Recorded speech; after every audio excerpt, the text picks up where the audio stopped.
বিসমিল্লাহির রহমানির রহিম। আমি মোহাম্মদ মুশিয়ার রহমান, সহকারী অধ্যাপক পৌরনীতি ও সুশাসন, আলহাজ মুশির রহমান ডিগ্রি কলেজের পক্ষ থেকে আমার প্রিয় ছাত্রছাত্রীবৃন্দ, তাদের যারা অনলাইন ক্লাসে উপস্থিত আছে তাদের সবাইকে জানাই কলেজের পক্ষ থেকে আমার আন্তরিক সালাম ও শুভেচ্ছা। আসসালামু আলাইকুম। আজকে আমরা আসলে একটা দুঃখজনক ঘটনা যে গত মার্চ মাস থেকে যে মহামারী করোনা ভাইরাস আমাদেরকে আক্রমণ করেছে, যে আক্রমণের পরিপ্রেক্ষিতে গত মার্চ মাস থেকে এ পর্যন্ত সারা বাংলাদেশ, শুধু সারা বাংলাদেশই নয়, সারা বিশ্ব শিক্ষা প্রতিষ্ঠান, ব্যবসা বাণিজ্য, যানবাহন চলাচল সমস্ত দিক থেকে কিন্তু ব্যাহত হয়েছে। সেই মর্মে বর্তমান সরকারের পদক্ষেপ অনুযায়ী আজকে আমরা শেখ হাসিনা সরকারের শিক্ষা মন্ত্রণালয়, মাধ্যমিক ও উচ্চশিক্ষা অধিদপ্তর এবং বাংলাদেশের শিক্ষা বোর্ডগুলোর মহান উদ্যোগে সরকারি নির্দেশনা মোতাবেক আজকে আমরা সারা বাংলাদেশে যতগুলো শিক্ষা প্রতিষ্ঠান আছে সব শিক্ষা প্রতিষ্ঠানকেই নির্দেশনা প্রদান করেছে যে অনলাইন ক্লাস নেওয়ার জন্য। আজকে আমরা ঠিক সেই মোতাবেকই, সরকারি নির্দেশনা মোতাবেকই অনলাইন ক্লাস এর আগেই শুরু করেছি। আমি আজকে ওই নির্দেশনা মোতাবেকই আমার পৌরনীতি ও সুশাসন সাবজেক্টটা আমি আমার প্রিয় ছাত্রছাত্রীদেরকে পাঠদান করাবো। সেইভাবে আমি এখানে আজকে উপস্থিত হয়েছি। তা আজকে আমাদের প্রথম বর্ষে যে গত 4 তারিখে সরকার যে নির্দেশনা প্রদান করেছেন সেই নির্দেশনা মোতাবেক আজকে আমার ফার্স্ট ইয়ারের ক্লাস। তো আমি প্রথমেই আমার প্রিয় ছাত্রছাত্রীদেরকে প্রথম বর্ষ ছাত্রছাত্রীদের আমি পৌরনীতি ও সুশাসন পরিস্থিতি সম্পর্কে কিছুটা ধারণা প্রদান করব। যাই হোক, আমরা প্রথমেই পৌরনীতির ধারণা অর্থাৎ কনসেপ্ট অফ সিভিক্স, পৌরনীতির ধারণা। এই পৌরনীতি কাকে বলা হয়, পৌরনীতি সম্পর্কে কিছুটা ধারণা এটা আমাদের আগে জানতে হবে। পৌরনীতি একটা সামাজিক বিজ্ঞান। পৌরনীতি বলো, অর্থনীতি বলো, ইতিহাস বলো, যে বিষয়গুলো সবই কিন্তু সামাজিক বিজ্ঞানের অন্তর্ভুক্ত। পৌরনীতি একটা সামাজিক বিজ্ঞানের একটা অন্তর্ভুক্ত। সংস্কৃত ভাষায় এই পৌরনীতিকে, এই নগরকে পুর বা পুরী এবং নগরের অধিবাসীদের বলা হয় পুরবাসী, অর্থাৎ যারা নগরে বসবাস করে তাদেরকে বলা হয় পুরবাসী। তাহলে নগরে যারা বসবাস করে তাদেরকে বলা হয় কি? পুরবাসী। এই কারণেই নাগরিক জীবন সম্পর্কিত বিদ্যার নামই হচ্ছে পৌরনীতি। আর এই পৌরনীতির ইংরেজি শব্দের নাম হচ্ছে সিভিক্স। পৌরনীতিকে আমরা সিভিক্স,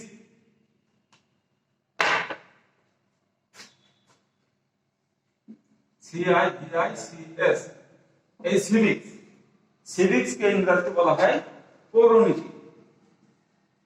পৌরনীতি, এই সিভিক্স শব্দটা দুটো শব্দের সমন্বয়ে গঠিত। একটা হচ্ছে সিভিক্স, CIVIS, আর একটা হচ্ছে CIVICS, T A S, civitas. এই সিভিক শব্দের অর্থ নাগরিক, নাগরিক, আর সিভিটাস শব্দের অর্থ হচ্ছে নগর রাষ্ট্র, নগর রাষ্ট্র। সিভিক শব্দের অর্থ হচ্ছে নাগরিক, আর সিভিটাস শব্দের অর্থ হচ্ছে নগর রাষ্ট্র। তো এই অর্থাৎ যে রাষ্ট্রে নাগরিক সম্পর্কে আলোচনা করে সেটাই কিন্তু আমরা পরিণতি হিসাব বলতে পারি। কারণ রাষ্ট্রে বসবাস করে নাগরিক এবং নাগরিক বসবাস করে রাষ্ট্রে। অতএব রাষ্ট্রে যারা বসবাস করে তারা হচ্ছে কি ওই আমরা যেটা আগে বললাম যে পুরবাসী বা নগরবাসী। পৌরনীতি আসছে মূলত রাষ্ট্র এবং নাগরিক নিয়ে আলোচনার একটা বিষয়। এই পৌরনীতির ইংরেজি শব্দ যে সিভিটাস, সিভিক্স, এই সিভিক্স, সিভিস এবং সিভিটাস এই দুটো ল্যাটিন শব্দের সমন্বয়ে গঠিত। তাহলে পৌরনীতি, পৌরনীতিটা কি? পৌরনীতিটা হচ্ছে মূলত নাগরিক এবং নগর রাষ্ট্রের সমন্বয়, সমন্বয়, নাগরিক এবং নগর রাষ্ট্রের সমন্বয়। এ সম্পর্কে ইএম হোয়াইট, একজন রাষ্ট্রবিজ্ঞানী, তিনি বলেছেন কি তার ফিলোসফি অফ সিটিজেনশিপ,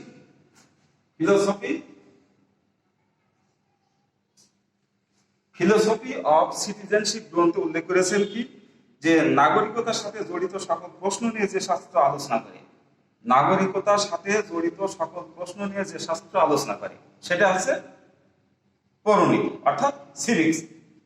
কারণ আমরা পূর্বেই জেনেছি কি যে সিভিক্স হচ্ছে নাগরিক আর সিভিটাস হচ্ছে নগর রাষ্ট্র।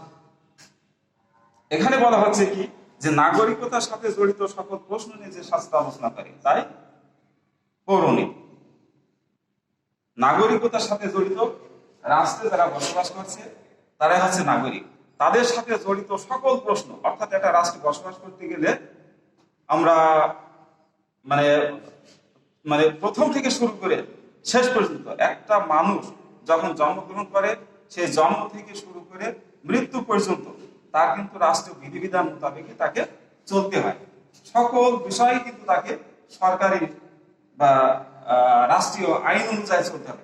এই সমস্ত প্রশ্ন, এই নাগরিকতার সাথে জড়িত যত প্রশ্ন আছে তাদের সবার সাথে জড়িত হচ্ছে ওই সেই যে শাস্ত্রটা আলোচনা করে এই সমস্ত বিষয়, সেটা হচ্ছে পৌরনীতি। নাগরিকতার সাথে জড়িত সকল প্রশ্ন নিয়ে যে শাস্ত্র আলোচনা করে তাই হচ্ছে পৌরনীতি। ইএম হোয়াইট বলেছেন। তিনি আরো বলেছেন কি যে পৌরনীতি হলো মানব সমাজের সেই মূল্যবান শাখা। পৌরনীতি হচ্ছে নাগরিক জীবনের সেই মূল্যবান শাখা যা অতীত, বর্তমান এবং ভবিষ্যৎ নিয়ে এবং জাতীয় আন্তর্জাতিকতার সাথে জড়িত সকল বিষয় নিয়ে আলোচনা করে, সেটাই হচ্ছে পৌরনীতি। অর্থাৎ অতীত, বর্তমান এবং ভবিষ্যৎ এ নিয়ে তো আলোচনা করবে, তাছাড়া জাতীয়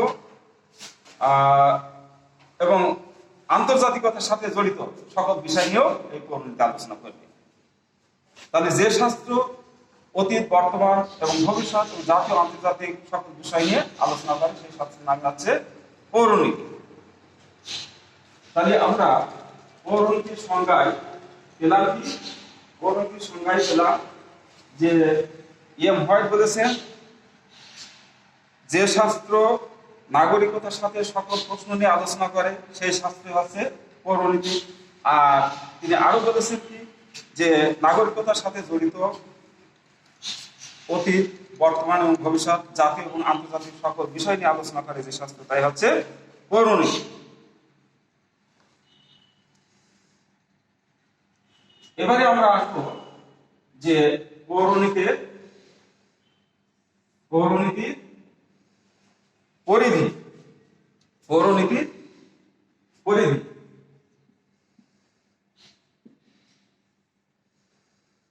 পৌরনীতির পরিধি।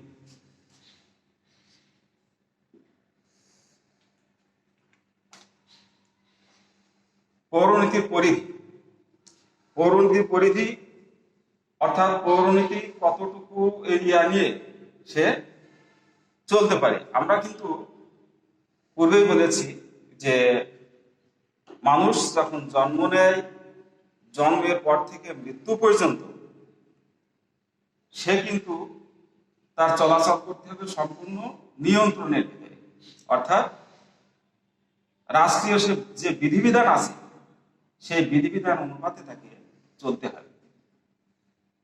তো এই চলারও কিন্তু একটা রেস্ট্রিকশন থাকবে, অর্থাৎ একটা পরিধি থাকবে। এর পরিধি কিন্তু ব্যাপক। তারপরও আমরা এখানে কিছুটা আলোকপাত করব। দেখি, পৌরনীতি হচ্ছে নাগরিকতা বিষয়ক বিজ্ঞান। পৌরনীতি নাগরিকতা বিষয়ক বিজ্ঞান। নাগরিকতা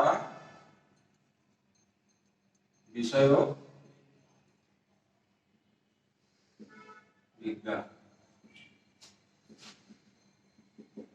নাগরিকতা বিষয়ক বিজ্ঞান। পৌরনীতিকে আমরা পূর্বে কিন্তু পেয়েছি যে সিভিস এবং সিভিটাস, অর্থাৎ সিভিস হচ্ছে নাগরিক আর সিভিটাস হচ্ছে নগর রাষ্ট্র। এই নাগরিক যেহেতু সিভিস রয়েছে, সিভিস শব্দটা রয়েছে, সেহেতু পৌরনীতি কিন্তু মূলত এই নাগরিক এবং রাষ্ট্র নিয়ে আলোচনা করে। রাষ্ট্র এবং নাগরিক নিয়ে আলোচনা ছাড়াও আরো অন্যান্য বিষয় নিয়ে আলোচনা করে, কিন্তু মূলত তার টার্গেট হচ্ছে রাষ্ট্র এবং নাগরিক। কারণ রাষ্ট্রে বসবাস করবে নাগরিক, আর নাগরিক বসবাস করবে রাষ্ট্রে। রাষ্ট্র ছাড়া নাগরিক অর্থহীন, আর নাগরিক ছাড়া রাষ্ট্রও কিন্তু অর্থহীন। কিন্তু আমরা সিভিক্স শব্দটা বিশ্লেষণ করে যে দুটো ল্যাটিন শব্দ পেয়েছি, সিভিস এবং সিভিটাস, এই দুটো শব্দের যে বাংলা শব্দ, সেই শব্দের মানে অর্থে আমরা সেই শব্দের অর্থে আমরা বলতে পারি যে পৌরনীতি হচ্ছে নাগরিক এবং রাষ্ট্র নিয়ে আলোচনা করে। অতএব পৌরনীতি যে একটা নাগরিকতা বিষয়ক বিজ্ঞান, এটা কিন্তু অস্বীকার করার আমাদের উপায় নাই। এরপরে আসলো সামাজিক ও রাজনৈতিক বিষয়। সামাজিক ও রাজনৈতিক বিষয়ক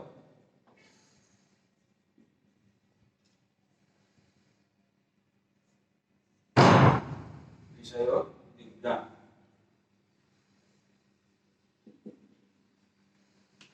সামাজিক ও রাজনৈতিক বিষয়ক বিজ্ঞান রাষ্ট্রে বিদ্যমান বিভিন্ন সামাজিক ও রাজনৈতিক বিষয়, যেমন আইনের প্রকৃতি, সংজ্ঞা। আমরা পূর্বেই কিন্তু জেনেছি যে রাষ্ট্রে বসবাস করতে গেলে আমাদের রাষ্ট্রীয় কিছু নির্দেশনা, রাষ্ট্রীয় কিছু বিধিবিধান এগুলো আছে, এগুলো কিন্তু আমাদের মেনে চলতে হবে। এই যে আইন, আইনের শাসন, আইন কাকে বলা হয়, আইনের প্রয়োজনীয়তা কি, নীতি নৈতিকতা কি, ইত্যাদি বিষয় সম্পর্কে কিন্তু এই পৌরনীতি আলোচনা করে। অতএব এটাও একটা সামাজিক রাজনৈতিক বিষয়। মানুষ সমাজে যখন বসবাস করে তখন অবশ্যই সমাজেরও কিন্তু কিছুটা প্রথা থাকে বা নিয়ম নীতি থাকে, সেই সামাজিক নিয়ম বা প্রথা অনুযায়ী তাকে চলতে হয়। রাষ্ট্রীয় আইন তো আছে, উপরন্তু সামাজিক আইনও কিন্তু আছে। অতএব এই যে সামাজিক এবং রাজনৈতিক দুটো বিষয় নিয়ে কিন্তু এই পরিণতি আলোচনা করে।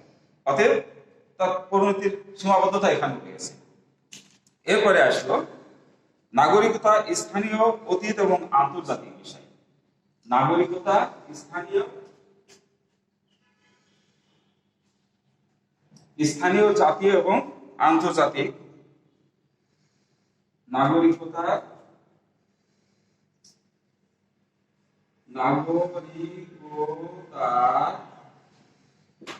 স্থানীয়, স্থানীয়, জাতীয়, জাতীয় এবং আন্তর্জাতিক, আন্তর্জাতিক জাতীয় নাগরিকতার স্থানে জাতীয় এবং আন্তর্জাতিক বিষয়।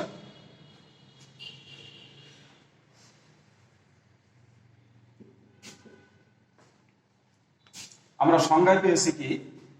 সংজ্ঞায় পেয়েছি যে পৌরনীতি স্থানীয়, জাতীয় এবং আন্তর্জাতিক সকল প্রশ্ন নিয়ে, অতীত, বর্তমান, ভবিষ্যৎ ইত্যাদি নিয়ে কিন্তু আলোচনা করে। আমাদের পয়েন্ট হচ্ছে কি যে নাগরিকতার স্থানীয়, জাতীয় এবং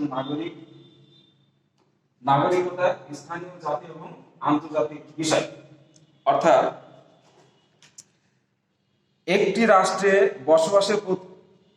বসবাসরত প্রতিটি নাগরিক ইউনিয়ন পরিষদ, উপজেলা পরিষদ, পৌরসভা, সিটি কর্পোরেশন এবং জেলা পরিষদ, এইগুলো সবই কিন্তু স্থানীয় পরিষদ। এগুলো সবই হচ্ছে, অর্থাৎ আমরা বলতে পারি কি যে নির্বাচনী প্রতিনিধিদের মাধ্যমে পরিচালিত যে প্রতিষ্ঠানগুলো সেইগুলো হচ্ছে স্থানীয় স্বায়ত্তশাসিত প্রতিষ্ঠান, এবং এই প্রতিষ্ঠানগুলো সবই নির্বাচিত প্রতিনিধিদের মাধ্যমে পরিচালিত হয়। জাতীয়, প্রত্যেক ব্যক্তি কোনো না কোনো রাষ্ট্রের নাগরিক হিসাবে যখন তারা রাষ্ট্র প্রদত্ত সুযোগ সুবিধা ভোগ করে, রাষ্ট্রের প্রতি তাদের কর্তব্য পালন করে এবং সরকারের সমালোচনা করে, নির্বাচন কার্যে অংশগ্রহণ করে, তখন তারা নাগরিকতার জাতীয় রূপ লাভ করে। জাতীয় অর্থাৎ এটা হচ্ছে আমাদের ইন্টারনালি বিষয়, অর্থাৎ আমাদের দেশের ভিতরে সীমাবদ্ধ থাকবে। এখানে নাগরিক হিসাবে রাষ্ট্র প্রদত্ত সকল সুযোগ সুবিধা কিন্তু তারা ভোগ করবে, নাগরিকরা ভোগ করবে। আবার সরকার সম্পর্কে আলোচনাও করবে, সমালোচনাও করবে। এই সমস্ত বিষয়গুলো কিন্তু আমাদের এই পৌরনীতি, এই শিক্ষাগুলো আমাদের দিয়ে থাকে। পৌরনীতির পরিধি বা বিষয়বস্তু, এগুলো কিন্তু পৌরনীতির আলোচ্য বিষয়। এসবগুলো জ্ঞান অর্জন আমরা পৌরনীতির মাধ্যমে পেয়ে থাকি। এরপরে আসলো নাগরিক জীবনের গণ্ডি আজ স্থানীয় ও জাতীয় সীমানা পারি আন্তর্জাতিক পড়ছে। আর আন্তর্জাতিকটা কি? ইন্টারন্যাশনাল। অর্থাৎ আমরা দেশীয় পর্যায়ে ছেড়ে যখনই ইন্টারন্যাশনাল, আন্তর্জাতিক পর্যায়ে, বহির্বিশ্বের দিকে আমরা ধাবিত হবো, তখনই কিন্তু আমাদের সেটা। তো আমরা দেশীয় পর্যায়ে যে শিক্ষাগুলো অর্জন করি সেটা তো পৌরনীতির মাধ্যমে পেয়ে থাকি। উপরন্তু যেটা আন্তর্জাতিক, আজকে দেখো আমরা বহির্বিশ্বের সাথে বিভিন্ন ওই যে মানে বৈদেশিক নীতির মাধ্যমে আমরা বিভিন্ন সুযোগ সুবিধা বহির্বিশ্ব থেকে পাচ্ছি, আবার বহির্বিশ্ব কিন্তু আমাদের বিভিন্ন সুযোগ সুবিধা দিচ্ছে। এইগুলো শিক্ষা অর্জন আমরা পেয়ে থাকি পৌরনীতির মাধ্যমে। বিশ্বায়নের বর্তমান যুগে একজন নাগরিক কেবল পরিবার, সমাজ এবং রাষ্ট্রের সদস্য নয়, সে আন্তর্জাতিক সংস্থারও সদস্য। অর্থাৎ আজকে আমরা ইউনেস্কো, ওআইসি, ইউ,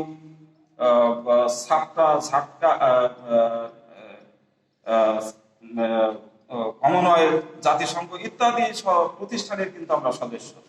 এগুলো কিন্তু সবই বহির্বিশ্বের এবং এটা আন্তর্জাতিক একটা সংস্থা।